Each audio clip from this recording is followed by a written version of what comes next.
All right, let's try that again. Good morning, Rabbi Shmuel. A great zechus, Baruch Hashem, to be able to begin Horayos with the right Gemara this time. With all of you, begin by thanking all of our sponsors for this morning's share. To thank our annual Talmud Torah sponsor, Tilsum Shach of Eretz Yisrael, for dedicating all the Sherman Drashos this year's zechus for Besoros Tavos for Am Yisrael. Our Talmud Torah sponsors for the month of Elul Haba Aleinu Latova Ben Goldberg for an aliyah for the neshamas of his parents, Avram ben Asher Pinchas, Fegarez, and his mother Fegarez Bas Zelig, and in the hopes that all of the tefillos of our Kila, Meretz Hashem, and all of Klal Yisrael will be answered during this month and the months ahead. Shmuley and Liba Dinovitz, Le'ilu Nishmas, Rabbi Ari Flum, David Flum's father, Rabbi Yitzchak, Aryeh Ben Achaver, Rabbi Yaakov, Zichron Livracha, and our week of learning sponsor, David Goodman, Le'ilu Nishmas, Roi Ben Aryeh, Zichron Livracha. We hope that in the merit of our Talmud Torah, all of the Neshama Sav and Aliyah, the families, all those who need a refuah shav and kiddush, Kol Cholei Yisrael, Kadosh Baruch Hu should Meretz Hashem bring home our hostages, B'Shalom and B'Karov,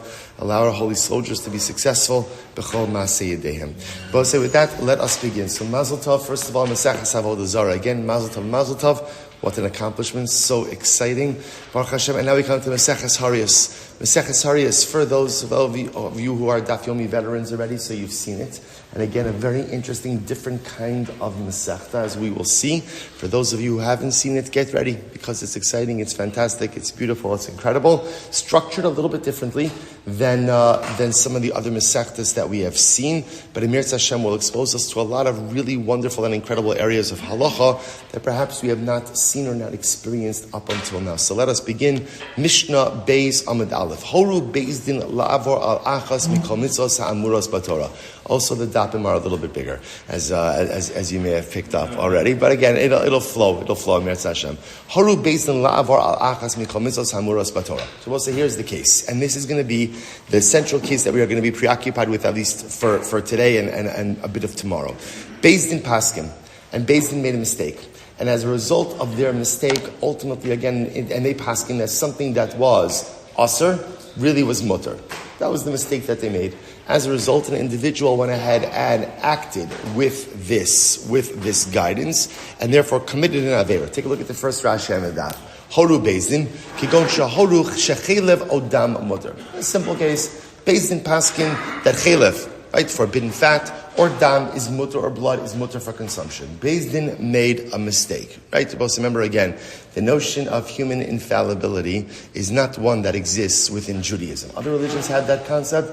Judaism does not have that concept, which is why the Mefarshim bring down, Torah goes out of its way multiple times to repeat the sin of Moshe Rabbeinu, right? You ever wonder to yourself, Moshe Rabbeinu sinned, we got it. He committed an avera. One avera. Most of us have done more averas since we got here this morning, right? Than Moshe Rabbeinu did in an entire lifetime. Yet the Torah repeats it over and over and over again. Why? Literally, again, to dismiss and to go ahead and reject the notion of human infallibility. No matter how great the person is, they still make mistakes. Even Beis Din makes mistakes. So Beis Din paskin, and let's just use Rashi's example, they went ahead and they said that chelev is mutter, or blood is mutter. Now what happened? An individual called Ruvain heard the psak of the Beis Din. He said, I always wanted to eat blood. So he goes ahead and he goes out and he has dam. Okay, he drinks blood. So we'll say, now what's the halach? So again, so now he committed, now we'll say, remember, as far as Ruvain's concerned, Ruvain's just acting on the advice of on the psak of the Beis Din. So now the Gemara's Mishnah gives a couple of variations. Bein sha'asu v'asim mahen, whether we're talking about a case where Beis Din also ate blood together with Ruvain, so they also made the mistake. Bein sha'asu v'asu acharehen, whether Beis Din did it and Ruvain committed the act afterwards. Bein shalo asu v'asu, or whether Beis Din didn't follow their psak at all. Just Ruvain went ahead and followed it. What's the halacha? Now, Bosai, normally, if you ate blood, or you ate chelev, maybe we'll use chelev as a better example, right? If you ate chelev, b'shogeg, what's the halacha? Carbon chatas, sin offering. Again, we'll get into a little bit more of the mechanics of the karbanos in Meretz Hashem. But you go ahead and you would normally go ahead and bring a chatos. That's the halacha. In this case over here, what the Mishnah is introducing us to is pater. Ruvain does not have to bring a chatos. Why doesn't Ruvain have to bring a chatos? Mipnei shetala bebeis din. Because Ruvain did not act of his own volition. Now, of course, he acted of his own volition. He made the choice. But again, he acted based on the psak of Beis Din. And stam, a person has no reason to believe that the psak of Beis Din is flawed. And therefore, halacha l'maisa, he's pater from the chatos. Incredible. So I'll say, that this is what the Mishnah ultimately again is introducing us to. Beis Din goes ahead, and if you look at Rashi, by the way, pater, Rashi says it's the first of the short lines in Rashi. Melahavi kispo seira hoil v'tala bebeis din va'asal piyam. So the Mishnah is introducing us to this concept that if Beis Din delivers an erroneous ruling, an individual acts upon that ruling, the individual is protected or absolved from personal liability. Ruvain doesn't have to bring a chatos when he ate the chelev based on the instruction of Beis Din. Now, Beis Din's liability, different discussion. Right now we're looking for Ruvain. Okay, that's case one. Now watch this. Horu Beis Din v'yada echamen shato. Let's say same case. Beis Din paskind that chelev is mutter. Right? Forbidden fat is mutter. One of the members of the Beis Din realized this is a mistake. Now again, I will say, obviously, that individual who realized this was in a minority. Right? He was in a minority, so the majority still carried the decision, but one of the dissenting judges realized this is an erroneous psak. Talmid v'huray la'ra v'halach v'asapien. Or for that matter again, there was another Talmid Chacham, not a member of the Beis Din, but a Talmid Chacham who was knowledgeable enough to know that halacha l'maisa, the psak is wrong. Now what happens? Va'asa al pihen. But nevertheless, this member of the Beis Din or this Talmid Chacham still followed the psak. I was supposed to imagine the fact, right? Because hey, why not? Right? This is my one shot at chelev. Right, in my Jewish life, right? Beis Din went ahead and paskin that it was mutter. I know that psak is wrong. So remember again, the individual here is very important. This is either a member of the Beis Din or ranking Talmid Chacham. So this person knows the psak is wrong, but he figures, why not? Beis Din went ahead and said that it's mutter. In that case, the Mishnah says, Bein sha'asu va'asimahen. Whether Beis Din actually ate the chelev and this guy went ahead and ate with them, Bein sha'asu va'asa achrehen, or Beis Din ate the chelev and he consumed it afterwards, Bein shalo asu va'asa, or Beis Din didn't do it at all, but he decided to follow the psak of Beis Din, harei zeh chayiv. So interestingly enough, this individual is going to be chayiv, right? Which makes sense. Why? Because halacha l'maisa, he knows better. Right? He knows that this is an erroneous psak, and therefore halacha l'maisa, he is going to be chayiv. Now, I will say, interestingly enough, the Gemara is going to discuss. This sounds like a very strange case. If he knows that the psak was wrong and he does it anyway, so of course he's going to be liable. There has to be more to the case, which we will discuss in the Gemara. Next, why the Gemara says, why? Because at the end of the day, when are you shielded from personal liability? When you could say that I did what I did based on the psak of Beis Din. But if you know that the psak of Beis Din is wrong, and you follow it anyway, at the end of the day, you are not shielded from personal liability. Zaklal. We'll say this is the rule, says the Mishnah. Hatola biatzmo chayiv, hatola bebeis din pater. If one acts of their own volition, ultimately, again, they're chayiv. Now we'll say, now remember again, if one eats chelev b'mezid, what's your liability? Right? You're chayiv malchus, really, right? Because remember, you're not going to get a cut. You can't bring a chatos because chatos is only brought for shogeg, right? So if you b'mezid there's no chatos. Only b'shogeg there's chatos. So that's how we're going to have to define what this case is over here. Because in order to say chayiv b'pashtos means chatos. Chatos must mean that there's some element of shogeg. So what's the shogeg in this case? Again, we'll have to see in the Gemara. But bottom line, what the Mishnah is introducing us to is if Beis Din issues an erroneous psak, and an individual follows that psak, the individual is shielded from personal liability of a chatos because they acted in good faith. If Beis Din issued a wrongful psak, and the individual knows that it's a wrong psak, again, I will say, by the way, if you notice, by the way, it has to be a certain kind of individual who knows that it's an erroneous psak. right? Not someone who thinks that they know, but rather, again, we're talking about someone over here, either who is a member of the Beis Din himself or a ranking Talmid Chacham. That person knows the psak is wrong, but he follows it anyway. He is not shielded from personal liability. Okay, so we'll say that's the Mishnah. Let's delve in.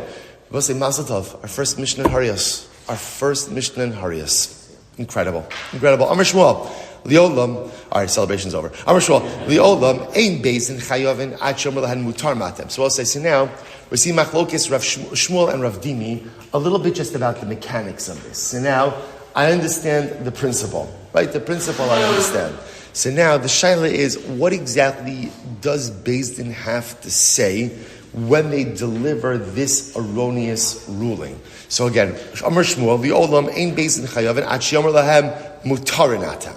So Shmuel says the verbiage is Beis Din says mutarim atam. This is permitted to you. You are permitted to eat chelev. They have to say it like that. Okay. Rav Dimi min Arda Amar at shiyomer lahem mutarin atem lasos. If you notice again, Rav Dimi adds in one word. What's the one word? Lasos. You are permitted to act on this psak. So Rav Dimi says saying that it's mutar is not enough. In order for the individual to be shielded from personal liability because they acted based on the psak of Beis Din must have also added in the word lasos, and you are permitted to go ahead and behave based on this psak. You're permitted to act based on this psak. So very interesting. The Gemara says, my timer. Now what's the reason for that? Why does Rav Dimi add in that word lasos? So Rav Dimi says, Mipnei shelo nigmara hora. Because without lasos, there's a statement of information or there's a statement of fact, but there's no mandate or there's no direction from Beis Din that you're allowed to act based on this. So therefore, Rav Dimi requires the word lasos in order for this to be like instruction from Beis Din, which would then mean if Beis Din says mutar, right? Chelev is mutar atam lasos. You're permitted to go ahead and eat chelev, or really mutar atam lechol. Right, you're allowed to go ahead and eat. Okay, so then Beis Din is paskening and they're giving hora, they're giving instruction. Rav Dimi says halacha l'maisa. That's where if the individual acted on that Beis Din's advice, that Beis Din's psak, ultimately again, the individual would be pater. But according to Rav Dimi, if Beis Din would just say mutar matem, it's mutar, that would not shield the individual from personal liability. Shmuel says, yes, it would. Okay, so let's analyze this. So my time, again, what's Rav Dimi's logic? Mipnei shelo nigmara hora. Because Beis Din's psak is only final when, number one, they tell you status and action. When they tell you it's mutter, and you can in fact behave based on this psak, ultimately, again, that's when Beis Din's psak is complete. So let's analyze this. Good. Fine. So, okay, good. Plus, I also just point out Rashi's on both sides over here. So we're gonna, right now we're still on the right side, but just notice it's on both sides. I'm Rabbi. So Rabbi says, we'll say, Rabbi is coming along to support ultimately, again, Rav Dimi's position. We also learn this. Chazar li'iro, so we'll say we're going to get a lot thrown at us today. We'll say this is the case of Zakin Mamre. Zakin Mamre is an individual who is a member of the Beis Din who refuses to yield to the majority. Take a quick look at Rashi for just a moment. Chazar Rashi says, Zakin Mamre li'iro, Hora lasos, the mashma the kamar mutar atan lasos. Okay, so before we get ahead, so Zakin Mamre is literally, again, someone who is outnumbered on the Beis Din, but refuses to yield to the majority. So I will say, so such an individual actually can be executed for this transgression, which makes sense because if you refuse to yield to the majority, you're undermining the fundamental fabric of the way the judicial system works. That's how a Beis Din works. It works on majority. So again, the Gemara says, Amar Abaye, I must remember again back to Ramakas days. Remember Ramakas? So remember, the Gemara said that even after Beis Din delivers a verdict, the judges in the minority can't go over to the defendant and say, listen, Reuven, I just want to let you know, I really believed you. But what could I do? I was in the minority. You can't do that. If you're part of a Beis Din, once the majority decides on something, that's the psak, and everyone is in. So Zakin Mamre refuses to yield to the majority. So watch this. Chazal Iro. So let's say the Zakin Mamre goes back to his town. Shana, he continues to teach, v'limed kederach shalimed, and he continues to advance the psak that he held before, pater. Ultimately, again, he's pater. They will say, so in other words, if he comes back to his town and he continues to go ahead and discuss the psak and teach the psak as he believed it, not in line with the way the Beis Din was doing it, he's pater. You don't execute him. However, hora lasos, but if he paskins and he says, Chevra, you can act on this psak, then chayiv. What do you see from here? That for Beis Din to give a binding psak, it's not just enough to say mutarin atem, but rather what do they have to say? Mutarin atem lasos. For Beis Din's psak to be a formal psak, they have to give, first of all, again, the psak halacha, and then explicitly indicate you can act based on this halacha. So we'll say, so just remember again, why is this important for us? Our whole discussion is an individual is acting based on the psak of Beis Din, which turns out to be erroneous. So now we're saying, okay, you acted in good faith, you're shielded from personal liability. Rav Dimi is saying, but it only works if the psak was literally articulated in a particular way. Requires, number one, articulation of the halacha, that's part one, mutter, and number two, permission to act based on this psak, lasos. And Abai is just proving this point. We also learn this. Horula based in Linase, so we'll say, like I said, great, all incredible cases. We've seen one of the exciting things. I will say, one of the really exciting things is as we go through Daf Yomi, even if we don't remember everything, sometimes we see things. It's kind of like seeing someone in shul where I know you, so I know you too well to ask you your name again, right? But I don't know you, but like. There's that feeling of like, of course we know each other. What's your name? I have no idea. But so that film is a lot like that. Like, in other words, like, I see something and I'm like, I know you. I don't know your name, right? I don't really remember the details, but I definitely know you. There's a beautiful feeling like that. So again, the Gemara says like this, Horla Beis Din li Nase. So we've seen this case. Right, Rachel's married to Ruvain. Ruvain goes overseas. Eid Echad comes along and says Ruvain's dead. So remember again, one of the unique halachas, one of the unique situations in halacha where we believe in Eid Echad. Right, so we believe in Eid Echad to allow a woman to remarry. Remember again, also we've seen this. This is a kula. This is a heter for what purpose? Remember again, what? Excellent. Mishum iguna akilu baraban. Okay. That was Menachem Schoenfeld said it first. He said it. I just want to go on. Right? Good. Right? So again, we'll say now watch this. So Horla Beis Din lihinase. So let's say Beis Din got the Eid Echad, and they paskin. Okay, Rachel, you can get remarried. Let's watch this. V'holcha v'kilkala, and she went out and she had other relationships. She didn't get married. She had relationships with other men outside of marriage. Okay, now what happens? Now both say. Now remember, and then what occurred? Guess who came back? Ruvain. Right? Ruvain came home. Right? Ruvain came home. So now both sides. So now what's her status? So what's the halacha? Chayeves bekarban. Ultimately, again, she is chayeves. Now again, not chayev nisa, not that penalty for adultery, but she is chayeves a karban. Now why? Both sides, watch this. Shelo hitiru la ela lihinase. Because remember again, what was the psak of Beis Din? The psak of Beis Din was that Allah said what? You're allowed to what? You're allowed to remarry. You're not allowed to engage in immoral behavior. So interestingly enough, had she remarried and Ruvain came back, ultimately again, she wouldn't have any personal liability. Now, she engaged in immoral behavior, there is personal liability. But bottom line, why are we bringing this down over here? If you notice, what's the psak? How does Beis Din formulate the psak? Beis Din says, ultimately again, Beis Din says, Horla Beis Din lichinase. So if you notice again, what's the formulation of the psak of Beis Din? Beis Din doesn't just say mutter. Beis Din says mutter and behavior. You are permitted to remarry. So again, remember, all of this is backing up Rav Dimi's position that the way a psak of Beis Din is formalized is mutter la'asos. You're allowed to, and here's the accompanying action.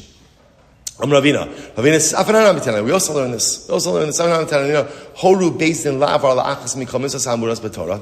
Shabbos says, so again, this is actually very interesting. If you look at Rashi, Horu based in lavar, it's almost right across in Rashi in the right. Horu based in lavar, the mashma Horu based in lasos, the ina gemura, hora asam achi yomru mutarim atam lasos. Shabbos says, so again, we also learn this. What does it mean? Horu based in lavar. It's our Mishnah.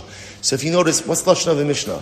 Beis Din paskind la'avar. La'avar means what? Beis Din says something is mutar, and they said you can go ahead and do it as well. So all of this backs up Rav Dimi's version. This is all Rabbi is bringing all this. So back up Rav Dimi's version that when a Beis Din gives a psak, there's two parts of the psak.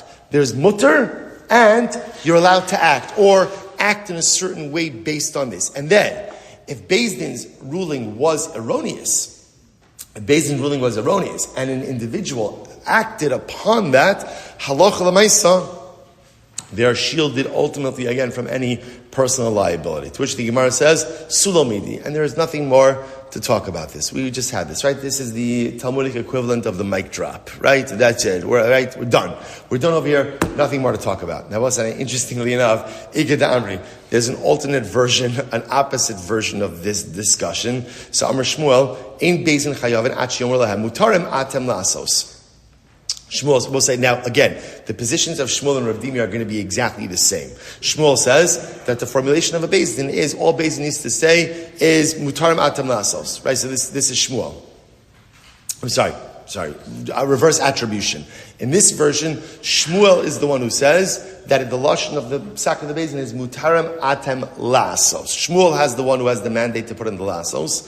Rav Dimi and Arda Amar afilu mutarim atem. No. Even if Beis Din just says, it's mutar, nigmara hora. That's the end of the psak.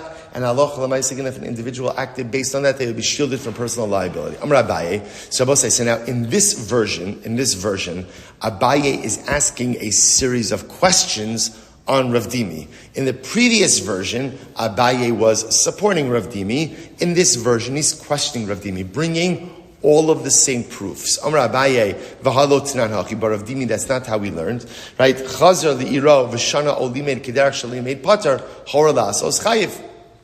Zakin Mamre. So again, we don't have to go through all the cases again, but Abaye says Zakin Mamre. Zakin Mamre is only going to be chayiv when? Not if he just teaches the halacha, but if he tells the people, this is the halacha and you can act on it, that's when he's chayiv. What do you see from here? That it's not just enough to say mutter, you also need what? Lasos. Next, Rabbi Yava, v'halo tnan. Rabbi Yava says, 1 second, what about the v'halo tnan horu? V'halo tnan hachi, horu la bezin li nase. Same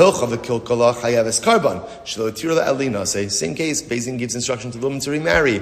Their psak is only binding if what? If they say mutter and action. So you see from here, Beis Din's psak requires mutter and lasos. Next, Ravina says, but 1 second, Haru Beis Din lavar achas mikomas samura b'Torah. Right, our Mishnah, where clearly the verbiage of the Mishnah is Beis Din is saying that something is mutter, and they're telling you ultimately again that halacha l'maisa you can act on it, and the Gemara says v'su lo midi. So we'll say, so interestingly enough, both versions, although again there's reverse attribution, halacha l'maisa really come out the same way. Let's just go with the first version. Halacha l'maisa, the way we paskin, is like Rav Dimi.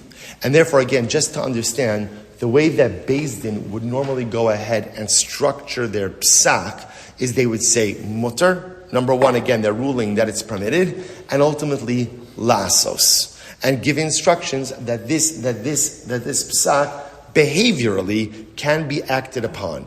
And it's only that type of psak that if someone followed it, even though it turns out to be an erroneous psak, halacha l'maisa, they are shielded from personal liability. Incredible. Great. That's our first part of the Mishnah. Next, quotation of the Mishnah. So remember again, what happened there. So now I have part one. Part one is, so let's just plug this into chaylev, right? So Beis Din paskin, chaylev is mutter le'echol. You're allowed to eat chaylev. Okay. So now the individual went ahead and ate chaylev. So now it says, the individual went ahead and acted inadvertently based on their psak. The Gemara says, Why do you need that word shogeg? I was supposed to say, if you think about it, interestingly enough, he's not really shogeg. In other words, right? Ruvain is acting intentionally. Why is he acting intentionally? Because as far as Ruvain is concerned, he's got a psak beis din that says what he's doing is mutter. It turns out that it was an accident, but what Gemara is bothered by is, why don't you just say, v'halach hayachid v'asa al pihem? The individual came along and acted based on their word. Why do you need the word shogeg? To which the Gemara says, Rava, shogeg la'asui. Listen to this, Rava said. This is very interesting. Rava says, because the word shogeg actually comes to include a different case. This is really quite fascinating. La'asui, watch this. Horu beis din shechelev mutar. Get ready. Beis din paskin, chelev is mutar. Okay, now what happened? Finis chalif lo chelev b'shuman. Now we'll say, now watch this. Va'achlo. So get ready for this. Beis din, part one of the story. Beis din went ahead and said that chelev is mutar. Okay, next, part two. Ruvain has two pieces of meat in front of him. One is chelev, one is shuman. Shuman is permitted fat. Ruvain, his intention is to eat the shuman. But what happens? He gets mixed up and he eats the chelev. So Ruvain, watch this. So Ruvain ate chelev. But Ruvain didn't really eat chelev because of the psak of the beis din. Right? Ruvain ate chelev because he just got confused. Comes along Rava, and Rava says, get ready for this, get ready for it, Ruvain is pater. Ruvain is pater. Why? Listen to this. Because essentially, since there's a psak beis din out there that says that chelev is mutter, if a Jew ends up eating chelev inadvertently, either because he's following the psak of the beis din, right, or because he just gets mixed up, he's pater. They're both saying, now that's wild. That's wild, right? Because remember again, in this case, Ruvain's chelev consumption has nothing to do with the psak of the beis din. It has to do with his own personalistic confusion. But yet, again, he's still going to be pater because that psak is out there in the world. Incredible. So the Gemara says, let's go. Amrava shogi lasoimai horu beis din shechelev mutar. Beis din when it said chelev is mutar, v'nis chalev lo chelev b'shuman. And then Ruvain mixed up a piece of chelev with a piece of shuman, and inadvertently ended up eating shuman v'achlo. Pater, ultimately again, he's pater. Al pihem mamish. So we'll say this is very interesting. So essentially, according to Rava, there's two different cases embedded in the Mishnah, right? Because listen how the Mishnah reads: V'halach hayachid va'asa shogeg al pihem. So there's two different events over there. There's shogeg and there's al pihem. Al pihem is the case that we've been talking about up until now, which is beis din said that chelev is mutter le'achol. Ruvain goes and eats chelev. Okay, he's absolved from personal liability. And then the case of shogeg is actually a different case. Rava wants to posit. The case of shogeg is, again, he gets mixed up between his chelev and his shuman. He eats the chelev. He didn't mean to. He's still going to be pater, ultimately, again, because such a psak from beis din exists in the world. Incredible. Absolutely incredible. So the Gemara says, V'ikadamri, others say, Amarava, Rava says, shogeg al pihem hu de pater. An alternate version of Rava, or opposite version of Rava, shogeg al pihem. It's only an accidental commission of the Avera that happens as a result of the psak that absolves Reuven of personal liability. First wide line I will say, Aval nischaliv lo chelev b'shuman v'ach lo chayiv. But if halacha l'maisa, Reuven just gets mixed up between his pieces, right? Then halacha l'maisa, he will be liable. So the Gemara says, Milsa the pshita. So again, just two versions of Rava over here. So the Gemara says, Milsa the pshita le Rava kami by le Rayim Barchama. So something which was obvious to Rava was actually a kasher Barchama. The by Rayim Barchama was the second wide line. Horu beis din shechelev mutar. So beis din paskin, same case also. Beis din paskin that chelev is mutar. V'nes chaliv lo b'shuman. But then again, Reuven had two pieces of meat in his house. One was chelev, one was shuman. His intention was to eat the shuman. He accidentally went and ate the chelev. What's the halacha? So the Gemara says, I'm sorry. Mahu, what's the halacha? Rava says, Tashma. If Reuven went ahead and acted accidentally based on the psak of the beis din, the Gemara says shogeg al pihen lamali. So Rava says, why do you need that lashon of shogeg al pihen? Just say pihem al pihem. That's it. Lasuye horu beis din shechelev mutar v'nischalif lo chelev b'shuman va'achlo pater. Ultimately, again, in order to include this case, where again, Reuven got mixed up between the pieces, he ended up eating the chelev, he's still going to be pater. Ultimately, he's still covered, so to speak, under the psak of Beis Din. The Gemara says, 1 second, Dilma shogeg al piyem hu de pater, aval nischalif lo chelev b'shuman va'achlo chayv. Maybe not. Maybe Reuven is only pater when he mamish acts based on the direction of the psak of the Beis Din. But if he makes another mistake, who says that he should be pater based on that?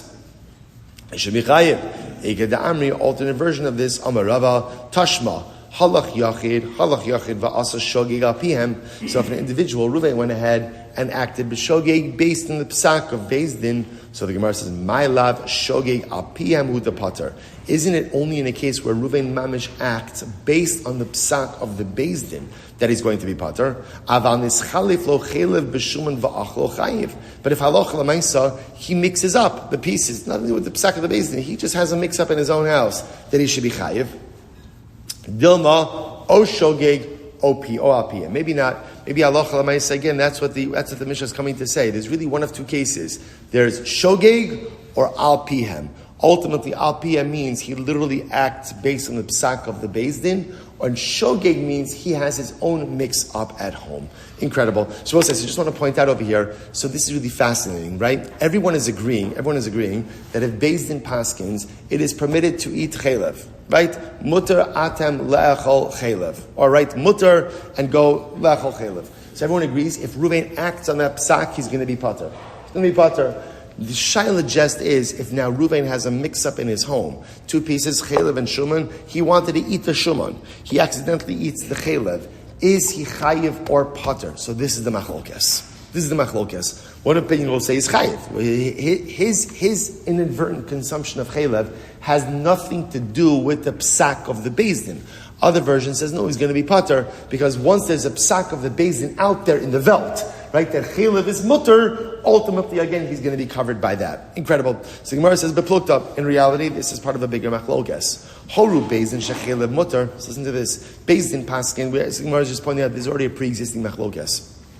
Horu Beis Din shechelev mutter. Beis Din paskin, that chelev is mutter. Okay, that's our case. And now, both sides, that's part 1. Part 2, Reuven is in his house. Reuven has 2 pieces of meat. One is chelev and one is shuman. He mixes up the pieces and he inadvertently ends up consuming the chelev. What's the halacha? Rav Amar Pater, Rabbi Yochanan Amar Chayiv. Okay, here it is. We'll say so explicit machlokes. Rav says you're Pater, you're covered under the psak of the Beis Din. Rabbi Yochanan says no, your act has nothing to do with the psak of the Beis Din, and therefore you're going to be chayiv. Now, by the way, chayiv what? Chayiv achatas. Because remember again, this is still a case of shogeg. Good. So the Gemara says, Meisei, the Gemara raises the kasha, me'am ha'aretz, me'am ha'aretz ba'asosa. So both say, so ultimately, and this is v'nefesh achas techata b'shkaga, me'am ha'aretz ba'asosa achas mitzvos Hashem asher lo te'asena v'Hashem. This is the passage by Karban Chatas. Right, the person commits an avera inadvertently. So the Gemara says, me'am ha'aretz ba'asosa, prat l'mumar. This comes to exclude a mummer. Because we'll say, remember again, the concept of chatas is totally predicated on the notion of shogeg. A mummer, which is someone, again, so we saw back to our Sanhedrin days. A mummer is someone who fundamentally rejects Torah, rejects Chesed Baruch Hu, so ultimately, and sins with intentionality, ultimately, again, is exempt from a Karban Chatas. Doesn't bring a Chatas. Rabbi Shimon ben Yossi Omer, Rabbi Shimon Eno Tzarech. Harei Omer, Asher lo te'asena, Bishgaga va'ashem ohoda. So we'll say this is very interesting. When the Torah speaks about, again, a Karban Chatas, what does it say? Asher lo ta'asena bishgaga va'ashem ohoda. It's talking about a person, ultimately, again, when you bring a Karban Chatas, hashav midiyaso maybe Karban al shigagaso. So we'll say, here's the good metric for a Karban Chatas. A Karban Chatas you bring for an inadvertent avera. Meaning what? Here's the litmus test. If you had the necessary information at hand, would you have abstained from sinning? If the answer to that is yes, then you bring a Karban Chatas for inadvertent commission of the Avera. That's what we call Hashav mi'ediyaso. If someone would have refrained from sinning, maybe Karban al shigagaso.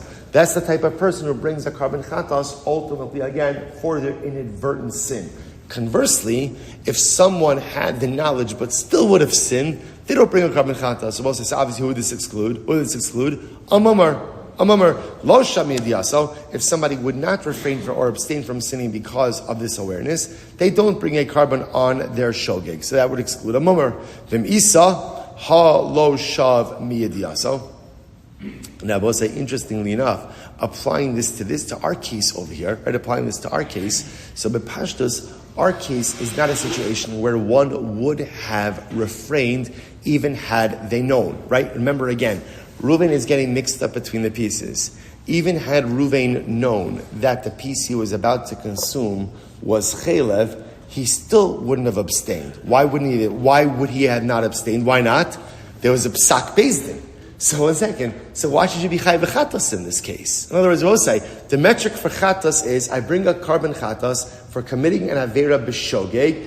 If I would not have committed the avera had I had the knowledge. But in this case, again, even if someone, Reuven, wait, it's chelev. Reuven had said, so what? Beis Din said that it's mutter. So why should it be chai v'carbon chatas in this case? Incredible. Because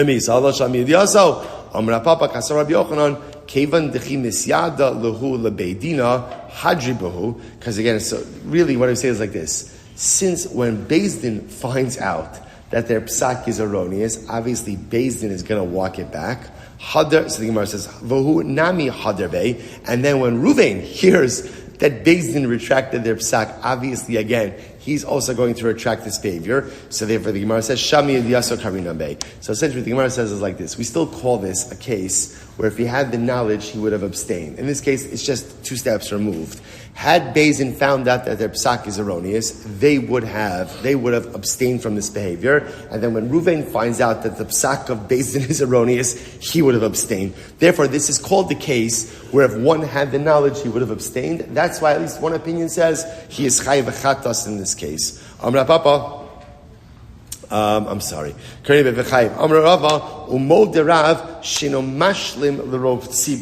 Okay, so we'll say, so now, okay, this is now another topic over here. So I'll say, which we're going to get into. There's something, in this case that we're dealing with up until now, what's happening in this case is Beis Din is giving an erroneous psak, and an individual is following through on it. There's going to be another case where Beis Din delivers an erroneous psak, and the majority of Klal Yisrael follows the psak. That's a different situation. That is called par ha'elam davar min hatzibor, a special carbon that's brought. Now, in order to bring that carbon, you need 51% of the klal to go ahead and follow the erroneous psak. So we'll say, watch this. Let's say you had 50% of Klal Yisrael. And who is the determinant, right? Who is the guy who's going to tip the scales? It's Reuven, right? So again, watch this. So Beis Din paskin chelev is mutter. 50% of Klal Yisrael ate chelev based on the psak. Who's the guy who's going to tip the scales? Reuven.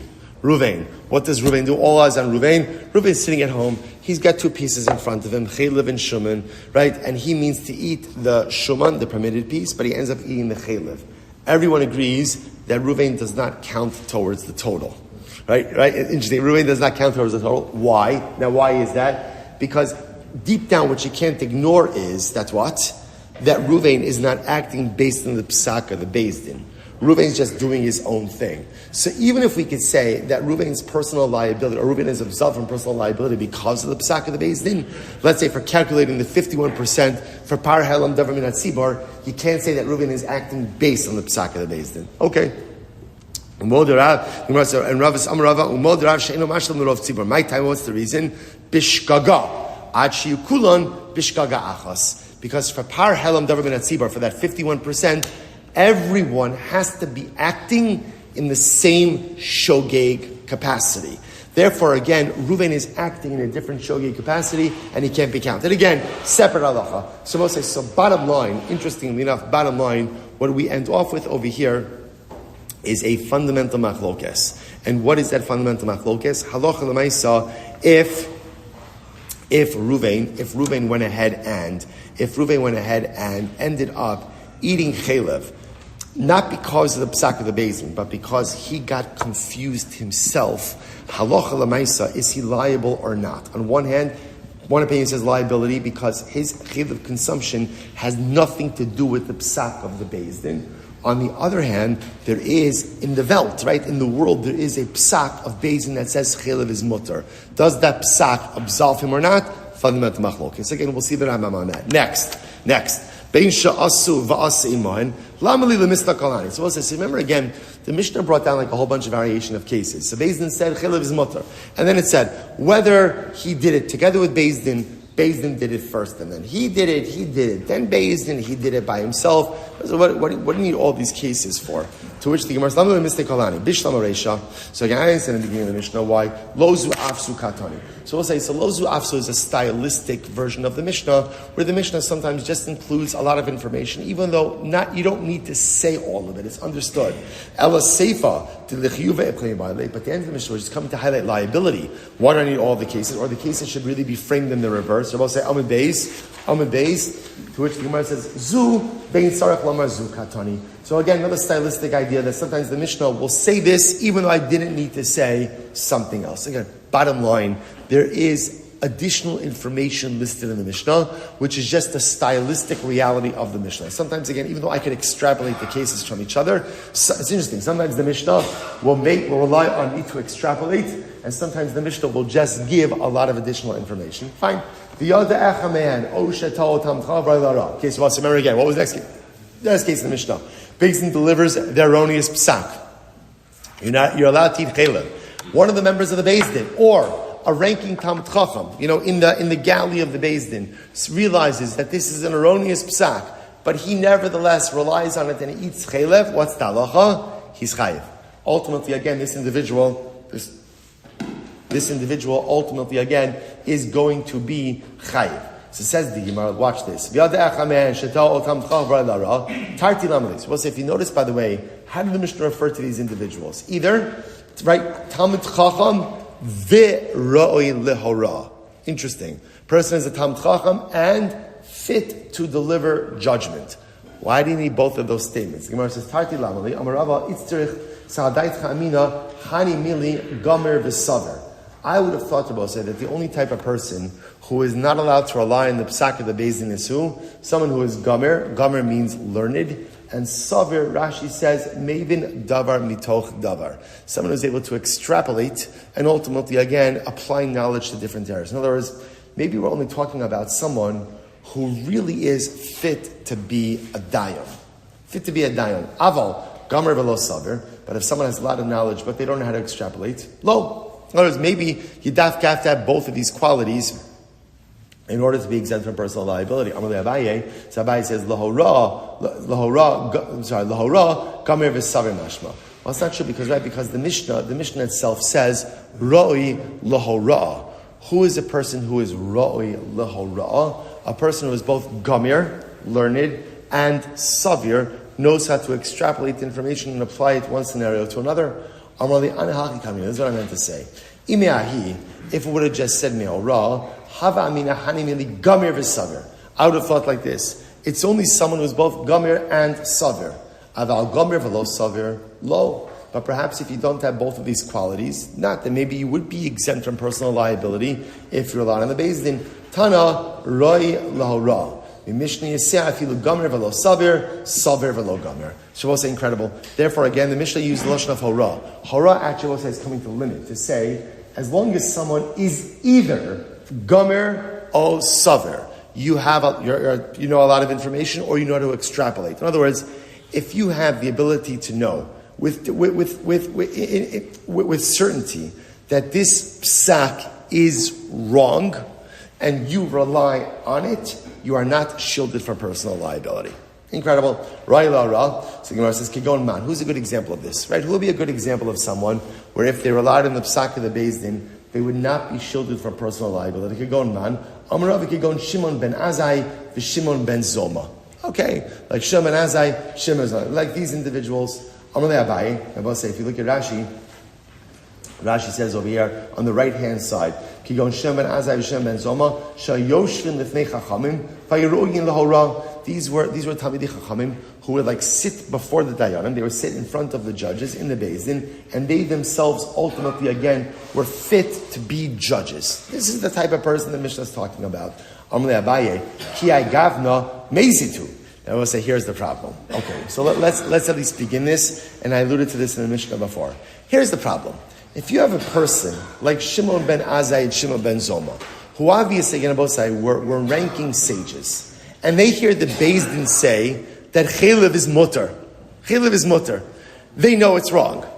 If they go ahead and they act based on this psak Rabbi Osai, so the Mishnah said they're chayiv v'chatas, not shielded from personal liability. What? If they act on the psak, Rabbi Osai, what are they? What are they? They're mazid. They're intentional. They know it's wrong. They know it's wrong. So what are you talking about carbon chatas? They should actually be liable for mazid. So I'll say, now watch this. This is incredible.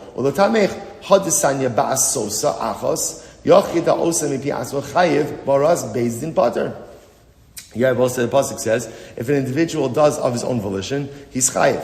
Ultimately, Horaz Beis Din is pater. Ketzad Horu Beis Din shechelev mutter. If Beis Din paskin that chelev is mutter. All right, we're going to stop over here for today. We'll pick up. Don't worry. We're fine. We're fine. We'll catch up in Zvachim.